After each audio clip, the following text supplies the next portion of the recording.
د طبیعت تذکره د هر افغان یو اړینه وجیبه ده. هر افغان باید په افغانستان کې کوشش وکړي تر څو خپله د طبیعت تذکره واخلي. الکترونیکی د طبیعت تذکره کولی شي چې په افغانستان کې د پراختیا، د امنیت او د سوکالۍ دلیل وګرځي. نو په دې دلیل باندې هر افغان باید کوشش وکړي تر څو د طبیعت الکترونیکی تذکره واخلي، تر څو د خپل اولادونو لپاره، د خپل نسلونو لپاره خدمت وکولی شي. تذکرۀ الکترونیکی که فعلا پروسه که در افغانستان آغاز شده، البته یک گام بسیار مهم برای حکومت و دولت افغانستان است. اگر ما بخواهیم که انتخابات شفاف در آینده داشته باشیم، باید از تذکرۀ الکترونیکی استفاده بکنیم تا تمام سیستم‌های انتخاباتی در افغانستان به سطح افغانستان از طریق فینگرپرینت و الکترونیکی شود. باید از تذکرۀ الکترونیکی استفاده شود. ما از سیستم آنلاین اپلای کردیم، فرم آنلاین خانه‌پوری کردیم برای خودم، برای خانواده، و این واقعیت یک تغییر بسیار بزرگی بوده.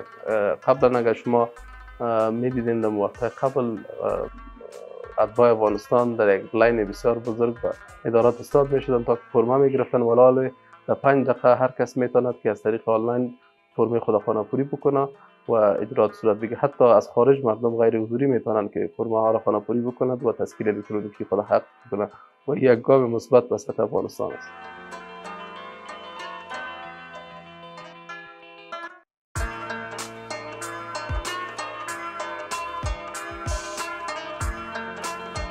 در سالهای پسین اداره ملی احصایه و معلومات کوشش‌های بسیار زیادی کرده و قابل ملاحظه بوده که تغییرات بسیار عمده به سطح سیستم کلی تذکره طبیعت در افغانستان با وجود آمد. نه تنها در بخش تذکره ها، بلکه در بخش سرتیفیکت های تولد و بخش های دیگه که اداره محترم درش کار میکنه و در بخش سیستم سازی به سطح حکومت اینا کار کردن، واقعا که یک تغییر بسیار مثبت و کلی در سطح افغانستان و در ادارات حکومتی ایجاد شده.